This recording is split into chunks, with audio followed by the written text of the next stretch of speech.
오늘 하나님께서 우리에게 주신 말씀은 아까 우리가 방금 전에 부른 찬양의 배경이 되는 시편 147편입니다. 오늘은 시편 147편 1절에서 6절까지 설교하도록 하겠습니다. 시편 147편에서 시편 1절에서부터 6절입니다. 제가 주의 말씀을 읽겠습니다. 할렐루야, 우리 하나님을 찬양한 일이 선하며 찬송하는 일이 아름답고 마땅하도다. 여호와께서 예루살렘을 세우시며 이스라엘의 흩어진 자들을 모으시며 상심한 자들을 고치시며 그들의 상처를 싸매시는도다. 그가 별들의 수요를 세시고 그것들을 다 이름대로 부르시는도다. 우리 주는 위대하시며 능력이 많으시며 그의 지혜가 무궁하신도다. 여호와께서는 겸손한 자들을 붙드시고 악인들은 땅에 엎드려뜨리신도다. 아멘. 하나님의 말씀입니다. 어느 날 여러분들이 정말 갖고 싶은 물건을요 쿠팡에서 한번 샀다고 생각해 보십시오. 근데 아무리 시간이 지나도 도착하지 않는 겁니다. 그때 여러분들은 보통 어떻게 하시나요? 우리는 보통 폰을 켜서 주문 내역을 한번 살펴보죠. 본능적으로 아마 그렇게 할 겁니다. 그러면 거기 영수증이 나오죠. 영수증을 보면 우리가 뭘 알 수 있죠? 내가 그것을 결제했다라는 것을 살펴보죠. 근데도 오지 않는 겁니다. 그럼 어떻게 하죠? 운송장 번호를 그 택배사 조회 시스템으로 들어가서 넣어서 확인하죠. 그래서 어디에 와 있는지. 그게 옥천 허브에 와 있다. 뭐 곤지암에 있다. 그러면 언제 와? 막 이러면서 시간을 보내기도 하죠. 그러다가 계속 확인하다가요. 동네 터미널에 도착했다는 사실을 볼 때요. 우린 비로소 안심하고요. 집 앞에서 물건을 챙겨가죠. 왜 뜬금없이 택배 기다리는 이야기를 하나 싶으실지 모르겠지만 사실 이 택배를 기다리는 이 일상의 문제는요. 우리가요 그리스도인으로서 겪는 평생의 문제와 맞닿아 있습니다. 우리는 예수님께서 하신 일들을 통해서 우리가 구원받을 것을 약속받았습니다. 그렇지 않습니까? 우리는 하나님의 자녀로 삼아졌고요. 그리고 그분의 시민으로서 그분의 나라를 살게 되었습니다. 그런데 현실은 만만치 않죠. 구원을 이미 선물로 받았지만요. 우리는 우리의 삶 속에 아직 이루어지지 않는 기대와 소망들이 있습니다. 그리고 해결되지 않는 소외나 불의와 같은 문제들도 있죠. 아마 여러분들도 그런 문제가 있으니까 오늘 이 자리에 나와서 기도하러 나왔겠죠. 물론 그리스도인들은 이런 고뇌만으로는 살아가지 않습니다. 아까 그 영수증을 통해서 내가 그것을 샀다는 것을 확신하든요. 우리도 그리스도께서 우리에게 하신 일들을 통해서 다시 우리의 구원이 변치 않을 것이라는 것, 그가 우리를 위해서 지금도 뭔가를 하고 계신다는 것을 확신하면서 살아가죠. 근데 허나 시간이 지나면요, 마음속 한켠에 우리의 마음속에서요 이런 질문이 괴롭힐 때가 있죠. 그럼 도대체 언제까지냐는 질문이죠. 우린 결국 구원받는다는 사실, 결국 끝이 올 것이라는 사실은 알지요. 근데 이게 언제까지 진행되냐는 말입니다. 아마 오늘 우리가 읽은 시편의 저자도요 우리와 같은 상황에 있었던 것 같아요. 그들도 수백 년 동안 하나님의 구원을 기다렸고 고민했습니다. 그러다가요 오늘 이 특이한 결론에 이르렀습니다. 우리 오늘 본문 1절을 한번 함께 읽어볼까요? 1절입니다. 시작. 할렐루야, 우리 하나님을 찬양한 일이 선함이요 찬송한 일이 아름답고 마땅하도다. 왜 이토록 길게 기다려야 하는 질문에 갑자기 시편은 노래하라고 말할까요? 이 말은 굉장히 뜬금없어 보입니다. 저도 이 본문을 읽었을 때 굉장히 의아했어요. 근데요, 시편은 분명히요, 이 노래하는 것이, 특별히 시편을 노래하는 것이 구원을 기다리는 우리가 어떤 삶을 살아가야 하는지, 또 그 부분에 있어서 이것이 어떻게 구체적으로 현실적인 답이 되는지 우리한테 알려주죠. 오늘은 이 이야기를 살펴보려고 합니다. 이 노래가요, 긴 기다림을 앞에 두고 있는 우리에게 어떻게 유익이 될 수 있는지요. 하나씩 살펴보도록 하겠습니다. 첫 번째입니다. 노래는 우리의 현실을 부정하지 않고요 인정할 수 있게 하는 좋은 도구가 되기 때문입니다. 노래는 우리의 현실을 부정하지 않고요, 인정할 수 있는 좋은 도구가 되기 때문에 이 기다림 속에서 우리는 찬양해야 합니다. 기다림이 길어질수록 힘든 점이 있다면 그것은 바로 삶에서 계속 우리가 냉소적으로 변하게 된다는 점입니다. 기대와 실망을 반복하는 경우가 많다 보면 우리는 새로운 기대를 품는다는 것 자체가 우리 마음속에서 부담이 되는 경우가 많죠. 실망감에 다시 상처받기 싫으니까 속으로는 큰 기대를 하지 않으려고 하는 거죠. 근데 어떻게 사람이 기대를 안 하고 사나요? 그렇죠? 기대를 안 하는 척하면서도 속으로는 다 하고 있죠. 그러다가 안 좋은 일이 생기면 또 어떻게 돼요? 좌절하죠. 그럼 또 어떻게 합니까? 더 냉소적으로 하려고 하죠. 그렇게 삶을 외면하면서요, 살아가려고 합니다.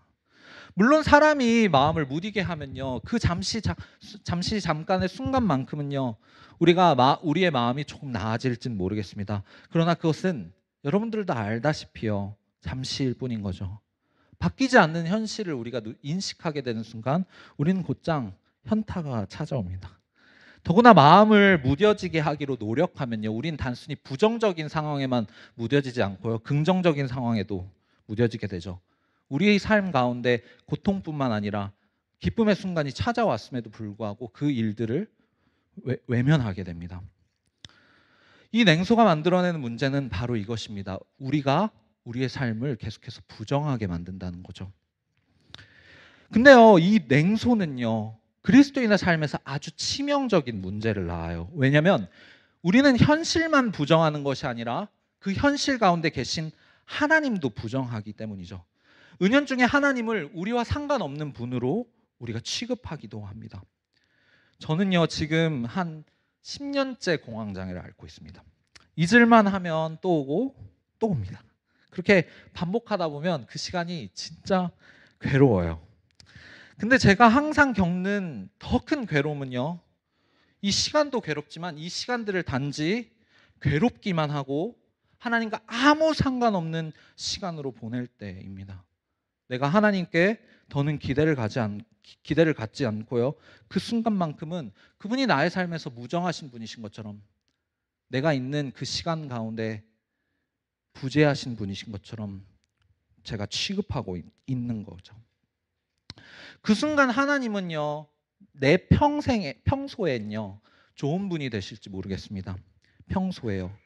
그러나 그 순간 하나님은 언제나 좋은 분이 되진 못하십니다. 하나님은 딱 나에게 그 정도까지만 되시는 거죠.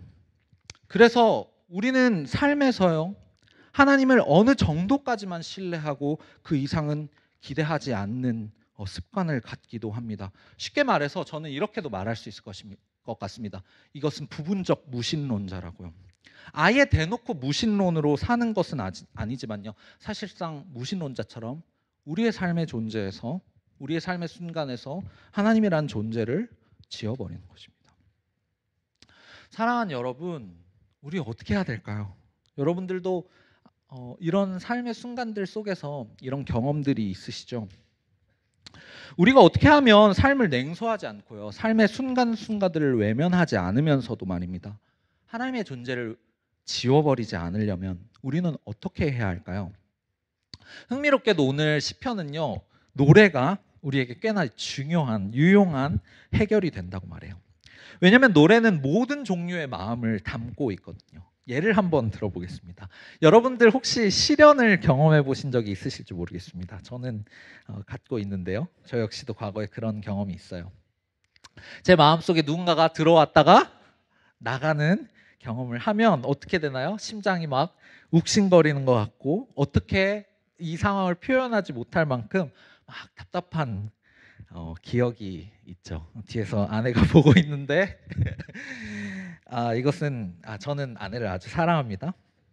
그러던 중 어느 날 버스를 타고 가다가요, 라디오에서 노래가 나오더라고요. 백지영의 노래였습니다. 종 맞은 것처럼 하는 노래가 나오더라고요. 그 순간 제가 무의식적으로 그 노래를 따라 부르고 있더라고요. 그때요. 저도 모르게 그 마음이 헤아려지는 것 같고요. 그 상황이 이해되는 것 같더라고요. 저는 사실 총에 맞아본 경험은 없습니다. 아마 여러분들도 없을 거예요. 그 고통이 어떤 것인지 우리는 알지 못합니다. 그러나 이것은 시적 허용, 노래적 허용이라고 우리가 말하죠. 말은 맞지 않지만 그 상황을 우리가 잘 표현하기 위해서 쓰는 표현이죠. 우리는 실제로 단순히 우리의 삶을 언어로 표현하기에 앞서서요. 그 언어를 넘어서요. 뭔가를 표현하고 싶어 합니다. 그것을 담아내고 싶어 하죠. 그때요. 노래는 아주 중요한 역할을 합니다. 아까 제가 총 맞는 것에 대한 비유를 하는 것처럼요. 진짜 총을 맞는 것과요. 실연의 고통이 같다면 여러분 어떻게 되겠습니까? 아마 밤이 되면 실연의 아픔들을 갖고 있는 이 홍대 사람들은 아마 다 응급실로 갔을 겁니다. 하지만 노래는요. 그런 논리적인 문제를 언제나 넘어가죠. 모차르트가 언어가 끝나는 곳에서 음악이 시작된다는 말을 했던 것처럼요. 노래는 항상 우리가 말로 담을 수 없는 그 자리에서 시작됩니다. 그리고 노래는 항상 인간의 가장 깊은 것을 담아내는 고백이 되죠. 바로 이 이유 때문에요. 그리스도인들도 언제나 노래하면서 살았습니다. 특별히 그리스도인들은 시편을 통해서요. 자신의 인생을 담아냈죠. 예로부터 교회는 1편에서 150편까지의 이 긴 시를요. 하나의 노래로 여기면서 불러왔습니다. 사실 우리는 성경 읽기 싫어서 그냥 성경 읽어야 될 것 같으니까 잠깐 펼치는 게 시편이지 않습니까? 그러나 원래 시편은 1편부터 150편을 하나로 불렀습니다. 시편은 바벨론 포로 생활을 마치고요. 고향에 돌아온 성전 봉사자들, 우리가 지난 한 달 동안 배 목사님을 통해서 들었던 그 사람들이 하나의 서사로 짠 노래집입니다. 이 노래의 전개는요. 좀 특별하게도 우리의 인생을 닮아 있어요. 우리 한번 1편을 기억해 볼까요? 시편 1편이 어떻게 생각하죠? 어떻게 하면 행복한 삶이 주어지는지를 고백하죠. 그 행복한 삶은 무엇입니까? 하나님의 말씀을 즐거워하고 그 말씀을 묵상하면서 언제나 하나님과 동행하는 삶이죠. 그 삶을 노래합니다. 근데 2편이 되자마자 무슨 일이 벌어지나요? 위기가 찾아오죠. 그것은 행복한 삶이 아니야. 그런 하나님은 없어라고 조롱하죠. 그러면서 대적들이 나를 둘러싸고 나를 괴롭게 하는 이야기들이 축축축축축축 나옵니다. 그러다가 오늘 우리가 읽은 시편, 이 147편 앞에 있는 146편부터 150편까지를 우리는 보통 할렐루야 프레이즈라고 합니다. 할렐루야가 계속 나오는 찬양이거든요. 이 찬양을 부를 때까지요. 145편까지 얼마나 많은 시간이 걸립니까? 대부분의 시편이 그렇든요. 우리의 삶과 노래는요. 항상 기쁨으로 차 있진 않습니다. 언제나 그 삶엔 인내와 씨름이 있죠. 웃음이 있다가도요. 울음이 있고 오랜 기간 하나님을 회의하는 시간을 보내다가 또 갑작스레 믿음을 선물 받는 시간을 경험하기도 합니다. 근데 그때요. 하나님의 백성들은요. 그 순간을 놓치지 않았습니다. 시편을 통해서 그 상황을 아주 구체적으로 고백했죠. 자신이 겪는 일들이 괴롭긴 했지만요. 그 사실을 부정하지 않았습니다. 오히려 시편을 부르면서 자신의 상황을 직면해 왔습니다. 그러면서 시편의 편집자는 우리에게 반드시 약속합니다. 그것이 수년이 걸릴 수도 수십 년이 걸릴 수도 있지만요. 우리의 노래는 오늘의 시편처럼 반드시 할렐루야에 도착할 것이라고요. 그래서 시편의 화자는 우리에게 확신을 갖고 이 노래에 동참하라고 말합니다. 우리 다시 한번 1절을 읽어봅시다. 시작. 할렐루야. 우리 하나님을 찬양한 일이 선하며 찬송한 일이 아름답고 마땅하도다.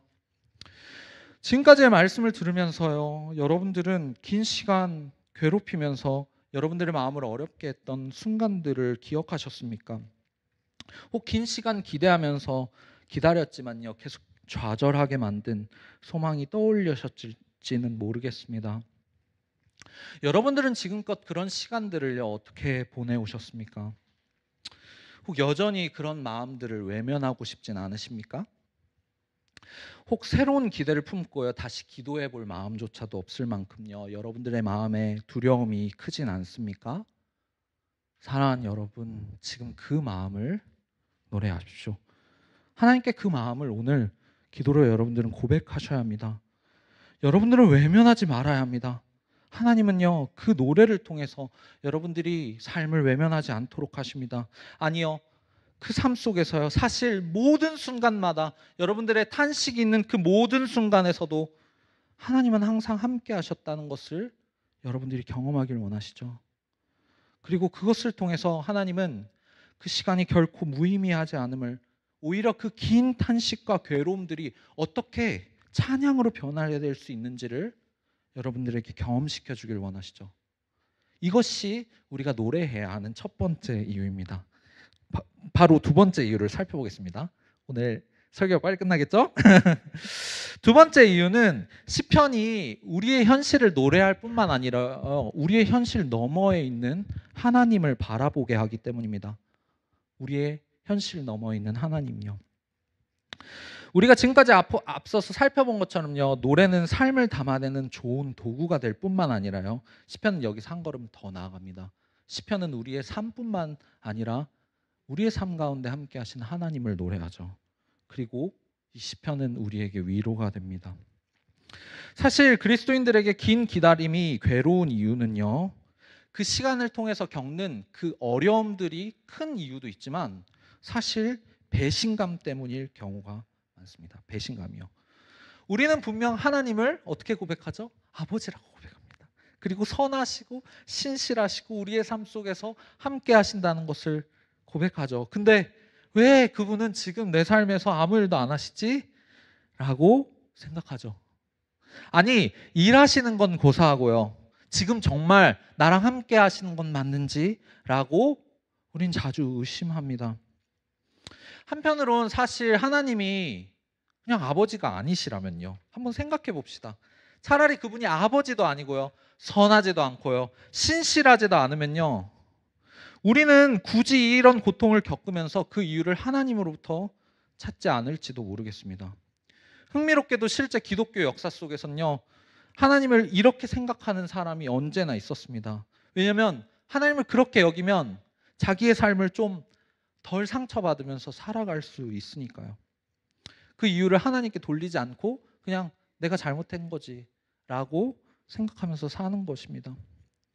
근데 문제는 여기서 시작되는 것입니다. 우리가 우리의 삶의 자리에서요, 하나님을 조금이라도, 아주 조금이라도 떨어뜨려 놓게 됐다면요, 우리는 성경이 우리에게 진짜 경험시켜주고 싶으신 그 하나님을 만나지 못하게 될 것입니다.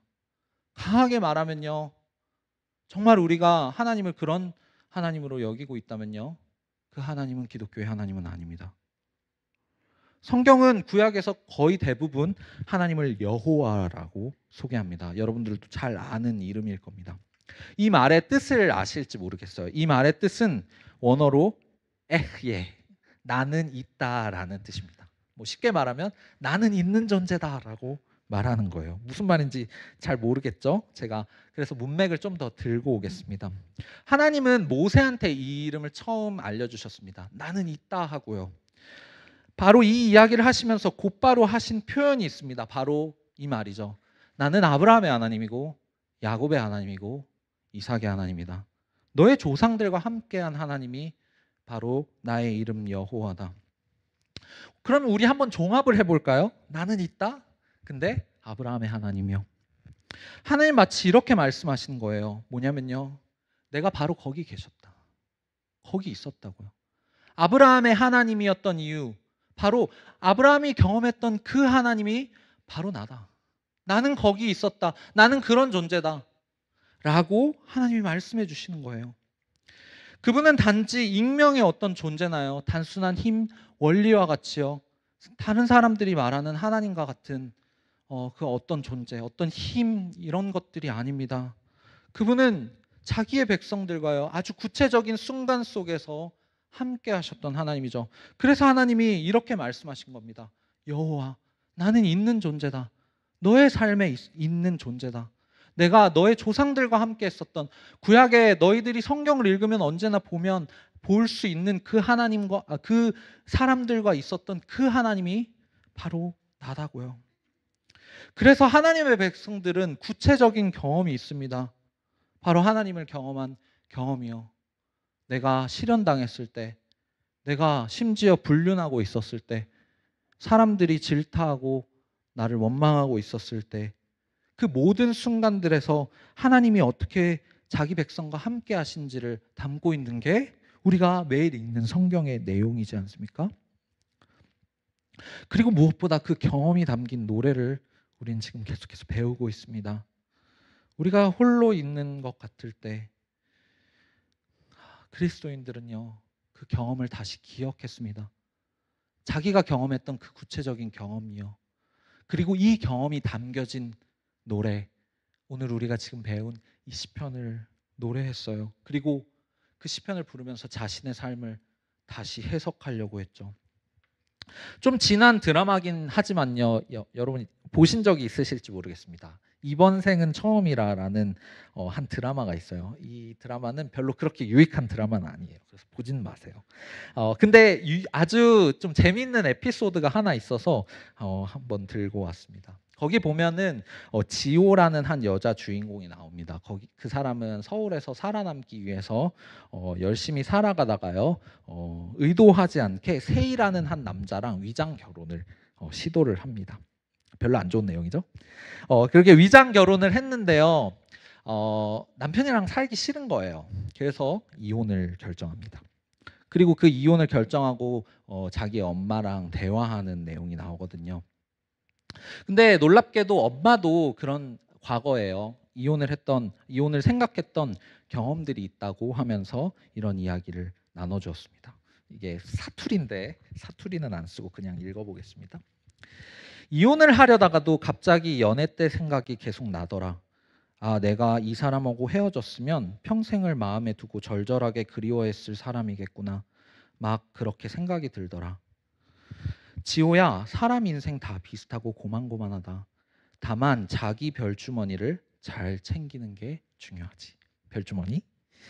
고만고만한 인생 안에도 때에 따라 반짝반짝 떠다니는 게 있다. 인생의 때마다 안 놓치고 자기 별주머니를 잘 모아놔야 해. 그래야 나중에 힘들 때 그 별들 꺼내보면서 그 시간을 견딜 수 있다. 여러분들도 인생에서 이런 별주머니가 있을지 모르겠습니다. 근데 분명한 것은요, 그리스도인들에게도 이런 별주머니가 있습니다. 그게 바로 시편이죠. 구약의 아주 유명한 구약학자 월터 브루그만은요, 특히 시편이 가지고 있는 중요한 특징이 있다면 시편은 반복해서 우리에게 어떤 세계를 기억하게 한다고 말합니다. 이 기억은요, 시편의 언어로 표현된 그리스도인들의 공통된 경험이죠. 시편은 우리가 홀로 있는 것 같이 여겨질 때요, 우리에게 이렇게 말하죠. 우리를 언제나 인도할 목자가 있다고요. 우린 그런 세상 속에서 살아가고 있다고 말합니다. 또 우리가 사망의 음침한 골짜기 같은 곳, 우리를 괴롭히는 그 순간을 지나갈 때요, 우리에겐 반드시 도착할 만한 물가, 그리고 우리가 배불리 먹고 다시 행복을 누릴 수 있는 만찬상이 있다고 말합니다. 그리고 우리가 적들에 둘러싸여 있을 때 우리가 언제나 도움을 요청할 수 있는 산이 있다고 말하죠. 그것이 바로 그리스도인들이 살고 있는 세계라고 말합니다. 우리는 자주 삶에서요, 하나님이 계시지 않는 것처럼 느낄 때요, 우리는 자주 착각하곤 합니다. 하나님이 우리의 삶에 존재하지 않는다는 것이죠. 하나님 보이지 않으니까요. 그리고 우리가 무엇을 합니까? 기도하죠. 찬양하죠. 그분을 부릅니다. 하나님 어디 있으십니까? 날 그냥 여기 내버려 두십니까? 라고요. 그러면 하나님이 그 이야기를 듣고요, 그제서야 우리에게 등장하시는 분인 것처럼 우린 착각하고 합니다. 근데 시편은요, 그것이 아니라고 말하죠. 오히려 반대라고 말합니다. 우리가 하나님을 불러서 일하게 만드는 것이 아니라요, 주님은 언제나 먼저 우리와 함께 우리의 삶에서 일하고 계신다고 말합니다. 아니, 그가 먼저 일하고 찾아오신 것에 대해서요, 우리가 응답하는 것이 우리의 기도 찬양이라고 하죠. 시편은 우리가 삶에서 하나님을 찾아도요, 찾지 못하고 기도하고 싶어도 기도하지 못할 때 우리를 대신해서 우리가 어떻게 기도해야 하는지를 도울 언어가 됩니다. 하나님이 보이지 않아서 허둥거릴 때요, 다시 하나님을 기억하고 그의 보이지 않는 일들을 보게 하는 것이 바로 이 시편의 노래입니다. 그래서 오늘 본문인 시편 147편도 이런 고백을 갖고 있습니다. 2절에서 4절을 한번 함께 읽어봅시다. 2절에서 4절입니다. 같이 읽어볼까요? 시작.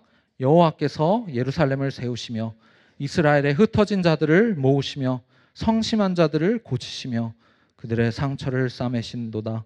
그가 별들의 수요를 세시고 그것들을 다 이름대로 부르신도다. 아마 이 시편이 낯설 겁니다. 좀 더 배경을 알 필요가 있거든요. 이 시편의 배경이 되는 시대는 아까 말씀드린 것처럼 바벨론 포로기를 마치고 돌아온 때였습니다. 긴 시간 하나님이 없는 것처럼 하나님을 예배하지 않는 곳에서 이스라엘 사람들은 살았거든요. 근데 그 긴 기다림을 끝내고요.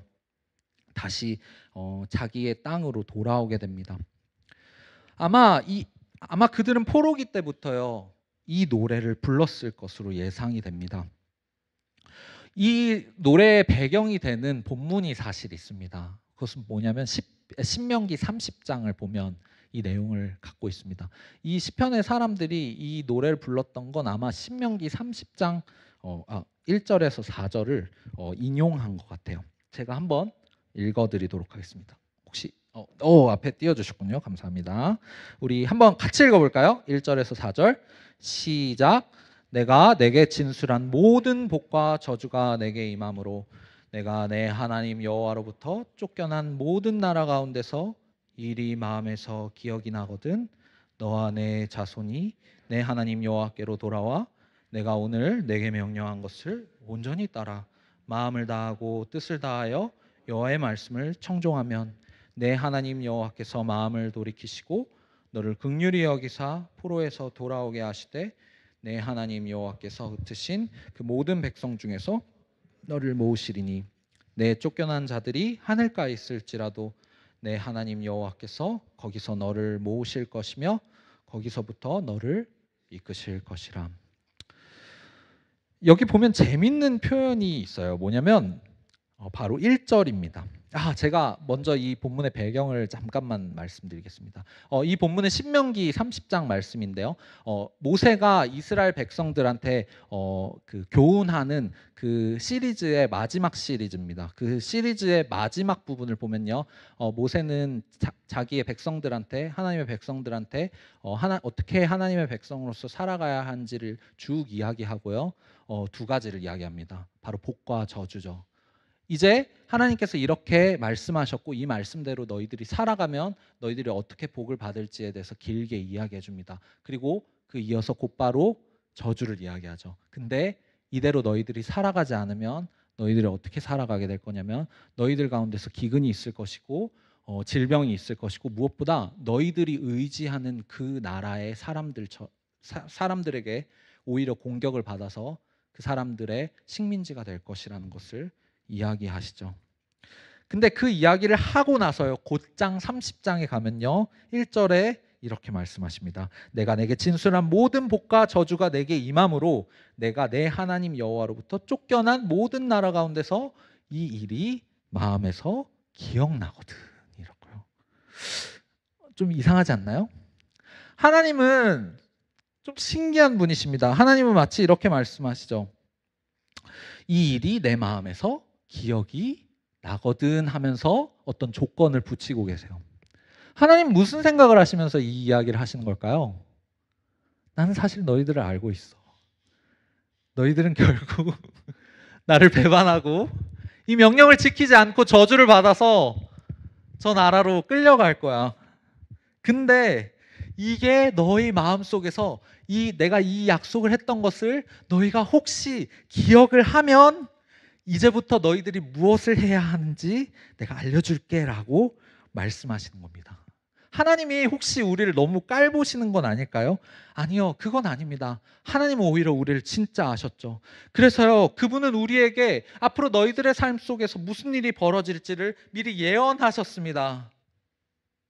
그리고 자기의 삶 속이 정말 하나님이 없다고 느껴지는 그 순간 그 자리에 있을지라도요, 혹 이 말씀이 마음속에서 혹 다시 떠오른다면요, 언제든지 다시 돌아와서 하나님을 찾으면 내가 다시 돌아갈 것을 이야기하시면서 언제든지 돌아와도 괜찮다고 자기 백성들을 위로하신 겁니다.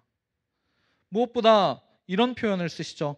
그분은 별들을 세고 계신다고요. 별들을 세고 계신다고요. 왜 갑자기 별을 센다는 이야기를 할까요?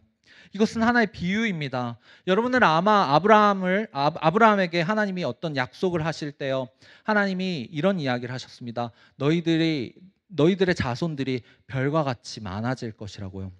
하나님이 별을 세고 계신다는 것은 이 비유를 이용하는 말입니다. 바로 하나님의 백성들을 그가 세고 계신다는 거죠.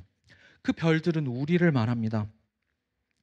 아마 그들은요, 포로기에 있었던 그들은요, 신명기 말씀을 처음 들었을 때는 아마 의아했을 것입니다.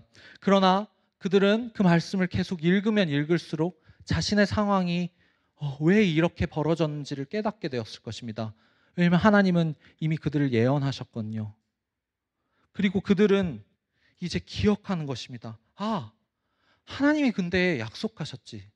하나님이 정말 약속하신 대로 내가 지금 이 말씀을 다시 기억하게 된다면, 내가 그래서 하나님께로 다시 돌아가게 된다면 하나님은 분명 나를 다시 집으로 데려가게 하신다 하셨지.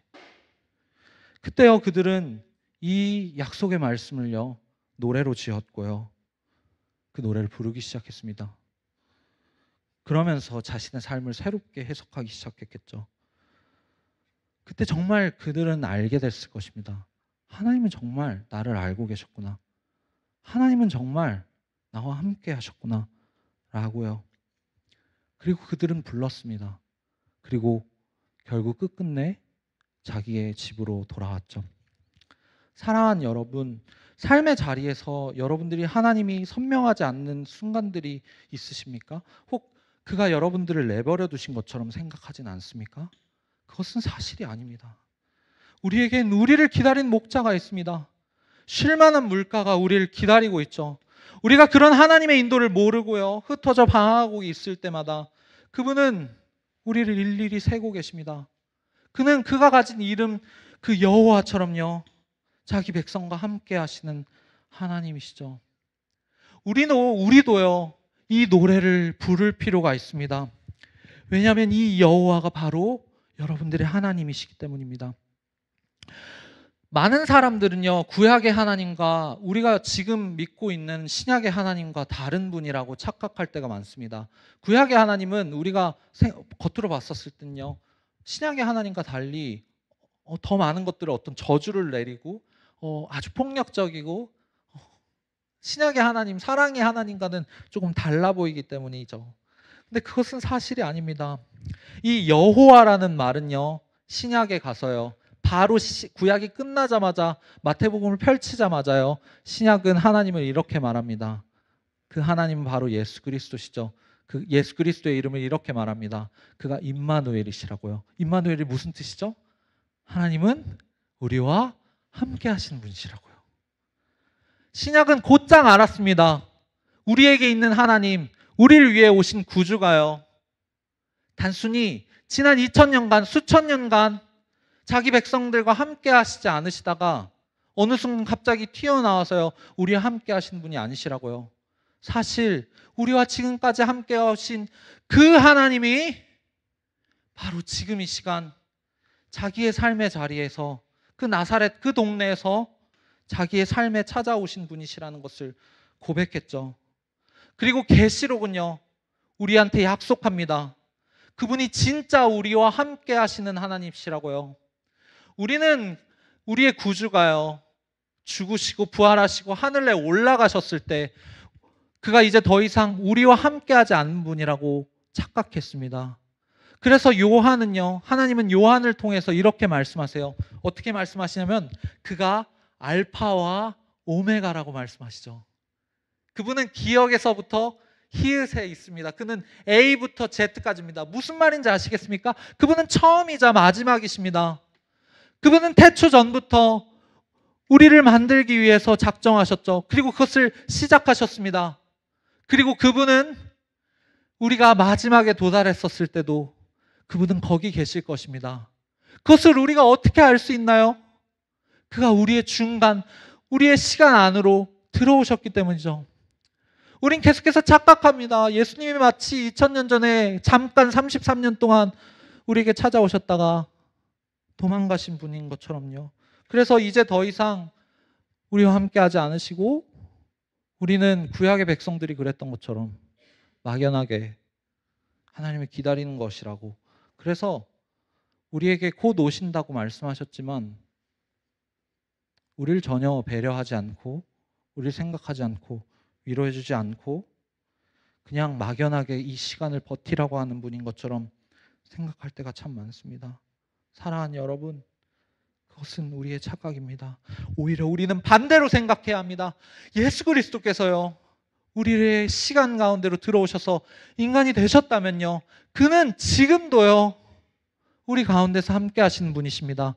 그가 십자가에서요 우리의 비참함을 끌어안고 우리를 위해서 죽으신 분이시라면요, 그는 지금도요 우리의 삶의 비참함의 순간에서 함께하고 계십니다. 오히려 하나님은 우리가 그것을 확신하길 원하셨기 때문에 그가 우리의 시간 안으로 들어오신 것이죠. 그리고 무엇보다 우리한테 약속하십니다. 나는 이제 너희 안에 살고 있다고요. 우리는 그분이요 마치 2000년 전에 인간이 되셨기 때문에 우리의 상황을 이해하시고 우리의 고통을 이해하시는 것처럼 착각합니다. 아니요, 그분은 2000년 전에 33년 동안 해본 그 경험이 있기 때문에 우리를 위로하시고 이해하시는 분이 아니십니다. 그분은 우리 안에서 살아계시기 때문에, 우리와 함께 살아가고 계시기 때문에 우리 안에서 우리를 이해하시고 우리와 함께 고통받고 계시기 때문에 그분은 우리의 고통을 아십니다. 그분은 우리와 함께 하신 하나님이십니다. 이것이 정말 진짜라면요, 우리는 기도해야 합니다. 우리가 정말 이분이 하나님, 우리의 하나님으로 가지고 있다면요, 우리는요 우리의 삶을 새롭게 해석할 필요가 있습니다. 그래서 시편은 우리에게 노래하라고 말하는 겁니다. 여러분들의 삶을 부정하지 말고 그 삶 속에서 일하시는 하나님을 바라보라고 말하는 거죠. 자기 백성의 삶의 자리에 계신 그 하나님, 그 그리스도가요 지금 우리와 함께 하신다는 사실을 우리는 믿어야 합니다. 우리가 기억해야 할 사실이 한 가지 더 있습니다. 우리의 구주는요 이 시편을 들으신 그 그리스도는요, 그가 자신이 직접 그 시편을 부르셨다는 걸요, 그분조차도요 이 할렐루야를 기다리면서요 그분도 우리와 이 시편을 부르셨다는 걸요. 그리고 우리는 한 가지를 더 생각해야 합니다. 그는 지금 우리와 함께 이 시편을 부르고 계십니다. 그는 우리가 이 할렐루야 도달할 때까지요 우리와 함께 이 시간을 보내고 계십니다. 우리의 삶이 좌절밖에 없을 때, 절망밖에 없는 그 순간마저도요 그는 거기 계실 것입니다. 사랑하는 여러분, 우리는 이것을 기억해야 합니다. 그리고 오늘 이 기도의 시간, 우리는 그분의 일하심과 함께 하심을 계속해서 떠올릴 필요가 있습니다. 여러분들의 삶의 순간에서 여러분들을 좌절하게 했던 것들, 여러분들이 부담을 갖고 마음속으로 소망하지 못하고 기대하지 못했던 것들을 여러분들은 다시 소망할 필요가 있습니다. 사랑하는 여러분, 이 할렐루야에 이르는 이 믿음의 여정을 감행하십시오. 이 긴 여정 가운데 우리는 또다시 흔들릴지도 모릅니다. 우리가 다시 눈물 흘리는 순간을 마주할지도 모르죠. 그러나 우리가 계속해서 그 순간들을 주님이 가르쳐 주신 이 노래로 고백한다면요, 우리는 반드시 이 시편이 약속하는 것처럼 이 시편을 부르신 그리스도가요 죽으시고 부활하셨던 것처럼 우리는 반드시 그 끝에 이를 겁니다. 그리고 우리는 반드시 앵콜 하면서 외칠 것입니다. 이 슬픔의 순간을 바라보면서 좌절하는 것이 아니라 사실 우리 하나님이 언제나 함께 하시고 이 눈물의 순간을 다시 변화시켜 주시는 기쁨의 시간이었다라는 것을요. 사랑하는 여러분, 우리는 정말 노래해야 합니다. 우리 그래서 오늘 말씀을 기억하면서 노래했으면 좋겠습니다. 우리 비준비하시니 우리 같이 한번 불러봅시다.